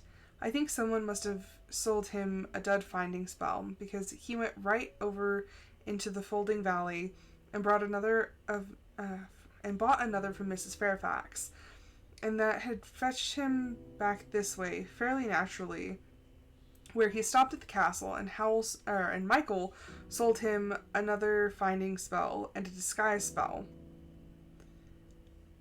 And then Michael remembers, like, oh my gosh, was the guy in the green uniform Prince Justin? He's like, what did I do? Because he's like, I think he's thinking that he might have sold him a dud, and he's like, what did I do? And he's like, yeah, it was him, it's fine. Let's see. Oh, this is... Okay. Yes, but I didn't mention the matter before, said Howl, because the king might have thought you should have had the sense to sell him another dud. I had a conscience about it. Conscience. Notice the word, Mrs. Longnose. I had a conscience. So, this is, like, once again, the first real scene where I think he's actually upset with Sophie. Because she's like, oh, you're horrible, you're just this unscrupulous, uncaring wizard. And he's like, no, I had a conscience. Like, he says it 3 times in a row. And he's just like, I had a conscience. He's like, I did this, like, he's like, I knew what I was doing. And he's like, it wasn't careless. And he's, let's see, Howl conjured another wad of handkerchiefs. See? Handkerchiefs again! And glowered at Sophie, over them out of eyes that were now red-rimmed and watery. Then he stood up. I feel ill, he announced. I'm going to bed where I may die. He tottered piteously to the stairs. Bury me beside Mrs. Pentstemon, he said. He croaked as he went up them to bed. He's so dramatic when he's sick. How dramatic. It's like, I just imagine him standing, like, with a blanket around his shoulders and, like, a wad of tissues in his hand. I feel ill. I'm going to bed where I may die. He's so dramatic, but I love him. I love it. But instead of, like, actually, like, being concerned for him, she's still just concerned about getting the gray and scarlet suit away from him. Like, not, oh, maybe he, like, needs something to eat. Like, she's not thinking of him at all. She's like, oh, you deserve whatever you got. Like, she is so, and this is when I, like, really start to think Sophie is jealous. Yep, 100%. I wholeheartedly believe, like, Sophie's jealous, but she refuses to even consider the thought. She wants to think of him as being a bad person for seducing these women, but I think she's really jealous, and that's why she's being so hard on him. Yep, fully agree. Let's see. Here was her chance to get the gray and scarlet suit off of Howl before he did more damage to Miss Angorian's heart, unless, of course, Howl went to bed in his clothes, which she did not put past him. So Howl must have been looking for Prince Justin when he went to Upper Folding and met Letty. Poor Letty, Sophie thought, putting brisk tiny stitches around her 57th blue triangle. Only another 40 or so to go. Howl's voice was presently heard shouting weakly, "Help me, someone! I'm dying from neglect up here!" Oh my gosh! He's literally calling downstairs, "I am dying! Quit neglecting me!" Oh, but that's like the sort of drama that I would expect from Howl. Like, after everything he's done, like the flair, the style, like he is going to be sick in the most dramatic way possible. Of course. So poor Michael is like running up and down the stairs for like everything. Like tea with lemon and honey, a particular book, a cough mixture, a spoon for the cough mixture, nose drops, throat pastilles, gargle, a pen, paper, 3 more books, an infusion of willow bark. Like, he's running up and down these stairs. And then people keep knocking, but obviously nobody in the castle answers. So I think at one point she was making a skirt, and then she transitioned to making a suit because she wanted him out of the gray and scarlet one. Yeah. And so she's running out of cloth, and she's like, oh, it's not going to be big enough. So she asks Michael if there's a spell to make it bigger. And Michael's like, yeah. He's like, I can work on it later. And so now they want sandwiches, bacon sandwiches, which sounds so good. Bacon sandwiches for... Like, is it just bacon sandwich? Yeah. I don't know, bacon and bread? Just... Yeah, Nah. That's Not for me. Howl fancied a bacon sandwich for lunch. Michael says that he wants 6 slices of bacon in the sandwich. I'm thinking of like my like homemade sourdough bread with like a really nice high quality bacon that like doesn't have a lot of... that's a little bit more fair. That's what I'm thinking. I'm just like, that's thinking of it that way, that sounds a lot better. Yeah. A lot better. Yeah, that's what I'm thinking. Like, that sounds delicious. Sophie and Calcifer exchanged speaking looks. I don't think he's dying, Calcifer said. I'll give you the rinds to eat if you bend your head down. So this is the whole, like, Calcifer doesn't listen to people, and so she's trying to cook on top of his head, and she's just like, I'll give you the rinds. And he's like, fine. Sophie said, laying down her sewing. It was easier to bribe Calcifer than bully him. So they have bacon sandwiches. Michael rushes up in the middle of eating his. He came down with the news that Howl wanted him to go into market shipping now to get some things he needed for moving the castle. But the witch, is it safe? Sophie asked.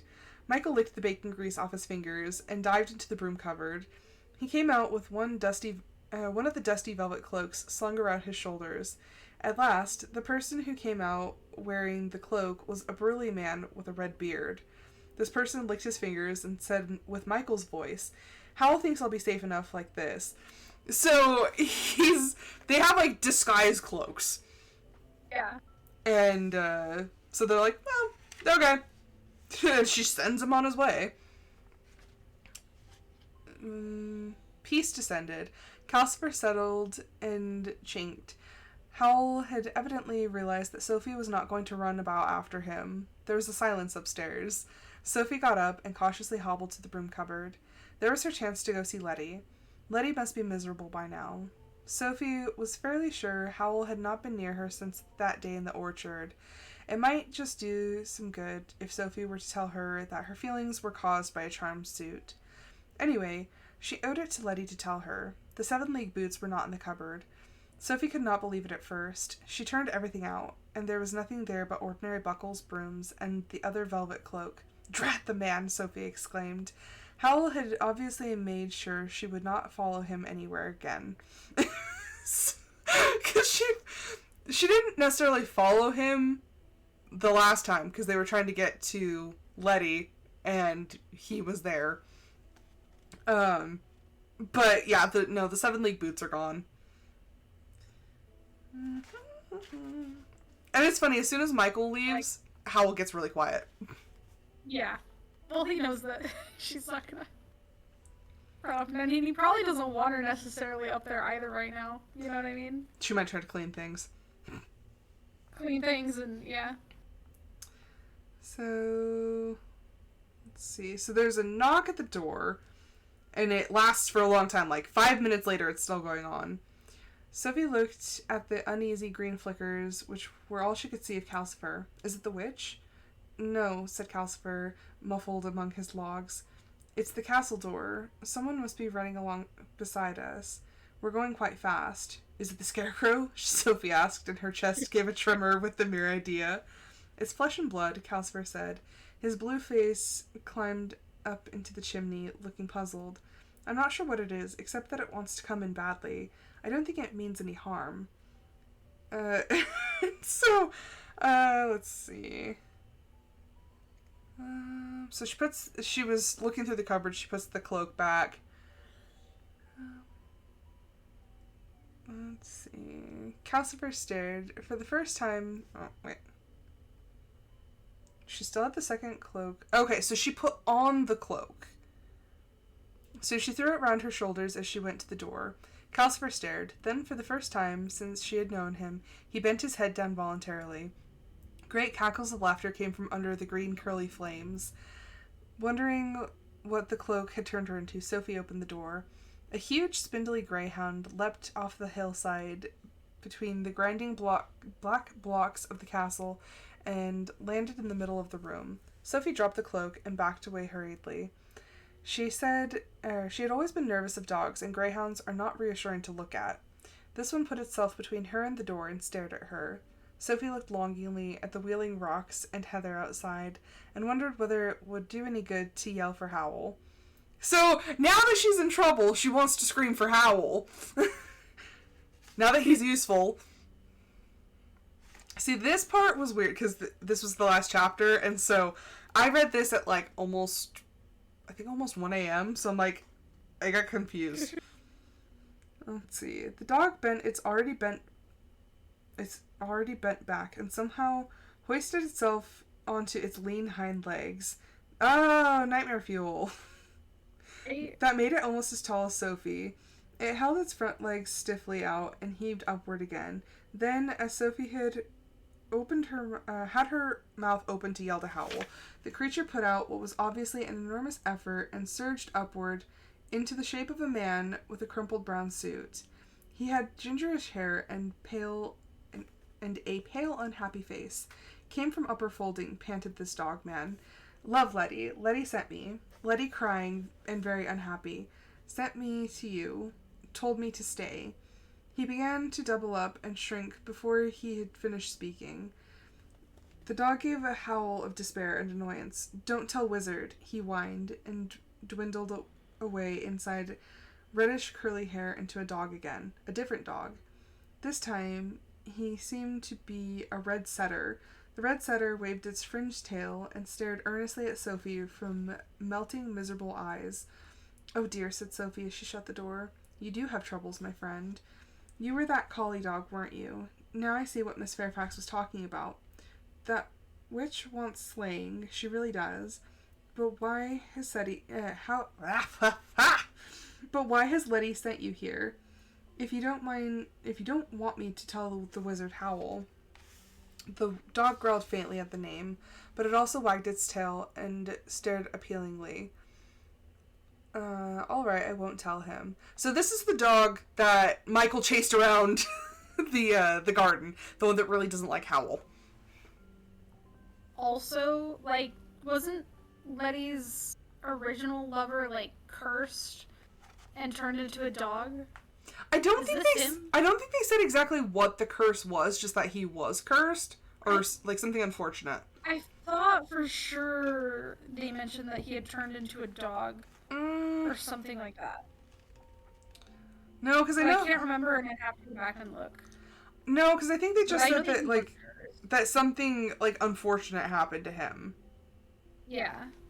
But yeah, this is the dog that was there. He trotted to the hearth, where he gave Calcifer a somewhat weary look and laid down beside the fender in a skinny red bundle. Calcifer, what do you think? Sophie said. This dog is a bespelled human, Calcifer said unnecessarily. I know, but can you take the spell off him? Sophie asked. She supposed Letty must have heard, like so many people, that Howl had a witch working for him now, and it seemed rather important to turn the dog into a man again and send him back to upper folding before Howl got out of bed and found him there. No, I'd need to be linked to Howl for that. Then I'll have to try it myself, Sophie said. Poor Letty. She says poor Letty a lot. Breaking her heart for Howl and her only other lover, a dog, most of the time. Okay, so this is where they specified that the dog was Letty's lover. Sophie laid her hand on the dog's soft, rounded head. Turn back into the man you should be, she said. She said it quite often, but its only effect seemed to be to send the dog deeply into sleep. It snored and twitched against Sophie's leg. So Sophie is trying to figure out like what the extent of her powers are, because she can speak things into existence, but it doesn't seem to affect whatever spell was placed on this dude.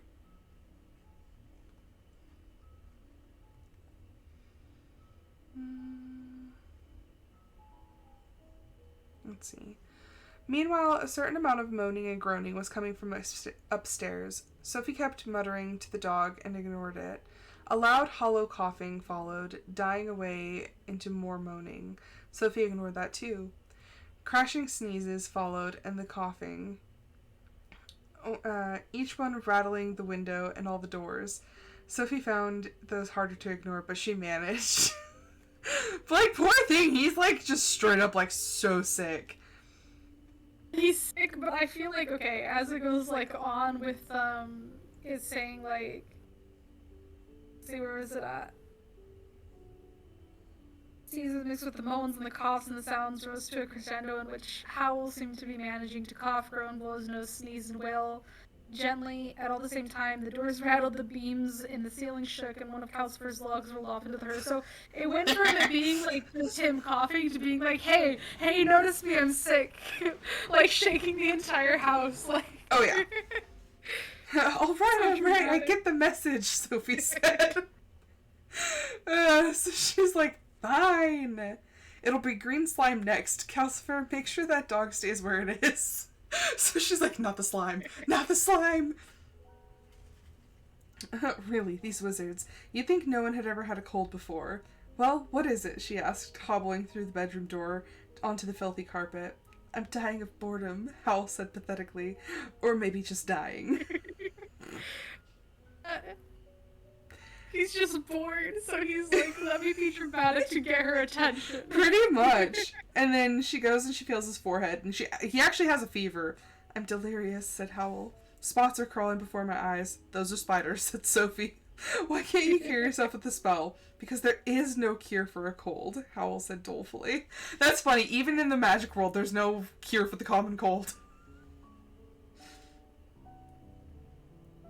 Let's see. So now he's thinking of the witch's curse. I hadn't realized she could lay me bare like that. It's a bad thing to be laid bare, even though the things that are true are so far all of my own doing. I keep waiting for the rest to happen. Sophie thought back to the puzzling verse. What things? Tell me where all past years are. Oh, I know that, said Howl. My own or anyone else's. They're all there, just where they always were. I could go back and play bad fairy at my own christening if I wanted to. Maybe I did, and that's my trouble. No, there are only 3 things I'm waiting for. The mermaids, the mandrake root, and the wind to advise an honest mind. And whether I get white hairs, I suppose, only I'm not going to take the spell off to see. So his hair is bespelled, and he's like, I don't want to know if I have white hairs. Let's see. And he talks about the rugby club reunion is Midsummer Eve, so I shall get to go to that at least. The rest had all happened long ago. You mean the falling star and never being able to find a woman true and fair? Said Sophie. I'm not surprised at the way you go on. Mrs. Penstemon told me you were going to the bad. She was right, wasn't she? I must go to her funeral if it kills me, Howl said sadly. Mrs. Penstemon always thought far too well of me. I blinded her with my charm. Water ran out of his eyes. Sophie had no idea if he was really crying or whether it was simply his cold, but she noticed he was slithering out again. I was talking about the way you keep dropping ladies as soon as you've made them love you. Why do you do it? Howl pointed a shaky hand towards the canopy of his bed. That's why I love spiders. If at first you don't succeed, try and try again. I keep trying, he said with great sadness, but I brought it on myself by making a bargain some years ago, and now I know I shall never be able to love anyone properly now. The water running out of Howl's eyes was definitely tears now. Sophie was concerned. No, you mustn't cry. So he's being genuine here. Like, I think he actually is kind of delirious with fever. Like, I've been there. I have straight up. He's kind of just muttering crews that he probably wouldn't be muttering if he wasn't sick. Yeah, because he like straight up says that, and he's crying about the fact that he can't love someone properly because of the deal that he made with Calcifer. So I want to know what it is, but I don't know what it is. So, like, he's being very honest and very emotional. Like, this is the first time he's actually like cried in front of Sophie. And Sophie's just like, there. Let's see. So the dog gets in. She reached out and caught a handful of his red coat, thinking he was certainly coming to bite Howl. But all the dog did was lean against her legs, so that she had to stagger back to the peeling wall. "What's this?" said Howl. "My new dog," Sophie said, hanging onto its curly hair. Now she was against the wall. She could see out of the bedroom window. It ought to have looked out on the yard, but instead it showed a view of a neat square garden with a child's metal swing in the middle. The setting sun was firing raindrops hanging. Whoa. No, yeah. The sun setting was firing raindrops hanging on the window to blue and red. As Sophie stood and stared, Howl's niece, Mary, came running across the wet grass. Howl's sister Megan followed Mary. She was evidently shouting that Mary should not sit on the wet swing, but no sound seemed to come through. "Is this the place called Wales?" Sophie asked. Howl laughed and pounded the coverlet. Dust climbed like smoke. "Bother that dog," he croaked. "I had bet with myself that I could keep you from snooping out the window all the time you were here." "Did you now?" said Sophie, and she let go of the dog, hoping he would bite Howl hard. But the dog only went on leaning on her, shoving her towards the door now. "So all that song and dance was just a game, was it?" she said. "I might have known." So he was trying to keep her out of his room, like, the whole time. And so there was a lot of, like, that going back and forth of, like, "No, stay out of my room." And I initially, like, thought that it was just about, like, him wanting his room to stay dirty, but he was trying to keep her away from the window.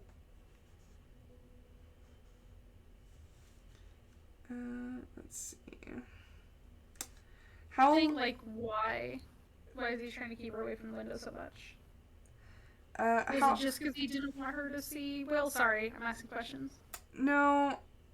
So, I think... Here, let me just finish out the chapter and then we'll get into that. Go ahead. Howl lay back on his gray pillows, looking wronged and injured. "Sometimes," he said reproachfully, "you sound just like Megan." "Sometimes," Sophie answered, shooing the dog out of the room and in front of her. "I understand how Megan got the way she is," and shut the door on the spider, the dust, and the garden with a loud bang. So, what I think it is, because Sophie always assumed that she assumed the worst of him. Oh, Howl's terrible. Oh, this, that, and the other. And in his room, in his, like, sanctuary, his safe place, his one window that could look anywhere is looking out over the garden where his niece and nephew play. He loves his home. He loves his niece. He loves his nephew. He wants to see them. I think he didn't want her thinking well of him. Because, like I said, he could have had that window, magically able to look at, like, Letty or, like, any number of his lovers or anything like that. But it's looking out at his family, which I think shows his, like, true values. Yeah, fully, yeah. So, I think that's the thing is, he didn't want Sophie to see that side of him. Mm-hmm. Like, I don't think he likes her being so mean to him, but it goes back to what he said about the Witch of the Waste. Like, the witch knows so much about him, and it was, like, he was laid bare in front of her. He was open and vulnerable, and the one time he trusted someone with all this information, she cursed him. So, I think that he doesn't want Sophie to have that power over him of knowing all of his vulnerable spots. And so he desperately tried to keep her away from seeing that, because that just shows what he truly cares about, which is his family. Like, Megan's mean to him too, but he still wants to have a connection with them, and he's soft. Yeah. And Yeah. he doesn't want her thinking of him like that. She's like, no, just... And he never corrects her, really, or usually, about, you know, oh, you're such an evil wizard, and he's just like, kind of like, yeah. Kind of just, like, is okay with it, but I think, yeah, exactly, because, like, he doesn't want her to see the real side of him. Yeah. Nobody sees the real side of him. And I think the closer that they get to each other, the more it hurts him that Sophie thinks so badly of him. Yeah, for sure. Like, I feel like if she hadn't seen the window now, I could see it being a scene later where he finally gets pushed too far and then shows her the window. Like, no, see, this is what I really care about. Yeah. But she sees the window, she sees, you know, his family and everything. And I think it's kind of funny that, you know, he knows that, you know, Megan cares for him. She wants what's best, even though she's really, like, hateful about it. And so he's like, you sound like Megan. Sophie's like, sometimes I feel like I know why Megan is the way she is. Because Sophie also has that sort of, I want what's best for you, but you seem to be determined to do everything bad. So that's how I interpreted it. And I'm kind of curious, I mean, you know, but I don't know, with, like, her seeing the window now as well, and her being so, you know, her attitude in the chapter towards Howl this entire time of thinking, oh, he's just after the woman or whatever, and now her seeing the window, I wonder if her perspective is going to change for, like, the next chapter, with, like, oh, maybe his priorities are actually different from what I'm training them to be, you know. I'm wondering if she's gonna kind of come around to seeing him a bit better. I am curious about that, because, like, I've read the book, I only read it once, and I don't remember, like, all the fine details, but it is going to be interesting to see how Sophie reacts to something like that, because... Yeah, for sure. Every time she thinks she knows something, it comes, and she's like, oh, I didn't really know anything. You know, and she accepts certain things with ease, like, oh, I'm a witch. Accepts it totally fine. But she accepted that way too easily, I think. Like, so easy. She's like, oh, yeah, no, that makes sense. Like, that tracks. But, like, she can't seem to accept... Yeah, she can't seem to accept that Howl could actually have, like, good motives for anything. Yeah. And so I'm really deeply curious as to how this is going to affect them going on. And I also think she just needs to admit that she's jealous. Yeah. Like, I mean, before she can even admit that she's jealous, she just needs to admit that she likes Howl. Like, yeah, that's the whole problem, is the whole time, every time she sees him, oh, he's so handsome, he's so elegant, he's so refined. Like, she always, in her, like, internal dialogue, because she's kind of the narrator, she's always, like, everyone else gets sort of plain descriptions, but Howl is always described very vividly and, like, always with this pizzazz and flair, and he's so handsome. But when she's speaking to him, it's, oh, you're such a terrible person. Like, she's so mean to him. But I'm like, I'm waiting for her internal monologue to catch up with her. Yeah, I think that's soon enough. I mean, you know, we're getting towards the end of the book. Clearly something is going to start happening, you know, with them, and yeah, something more will take place, you know what I mean? Like, I'm just looking forward to seeing it. Yeah, I think it's gonna get really interesting coming up. Okay. But next time, So coming up, what chapters will we be reading? we are going to be reading 15, 16, and 17. Okay. And we're gonna try for the 7th for the next day. We're gonna try our Right. best. We're gonna try. Yeah. The 7th. Yeah, that should work. Yeah. We should do, yeah. Yep. We are going to That's give it our best. I think we've not done another day that's been on time, but we'll try our best. Yeah, I don't think so either, but that is the goal. Yep. We got this. Totally got this. I believe in us. But until then, I am going to be streaming tomorrow, so that'll be fun. But Ooh. What are you streaming tomorrow? I'm probably, I don't know, because I've kind of finished Nightingale, like, up to the point, like, I could work on, like, making new clothes and stuff, and, like, upgrading all that, but I already did Boss Rush. I already built the house. I've kind of done everything. I could do, like, all the side quests and whatnot, but I don't think it's going to be that much. It's still in, like, early access, isn't it? Yes. So they have, like, more to release? Yeah. Yes. So, I don't know. I'll probably wake up and stare at my computer for, like, 15 minutes going, what do I play? What do I play? That's usually how my Monday mornings go. Speaking of which, we need to possibly play some more Stardew. We do! I'll ask you about that. We do! Yeah, message me. We will We definitely... haven't played in a long time. Yeah. Yeah, message me. Okay. But I'm going to definitely mute and end. I'll be back. Sounds good, sounds good. Okay, so thank you everyone so much for watching. I hope you guys enjoyed it. I will be back tomorrow with another episode of my Discord Member's Choice, but until then, I hope everyone has a fantastic rest of their evening, afternoon, morning, whatever it is to you, and I hope to see you guys then.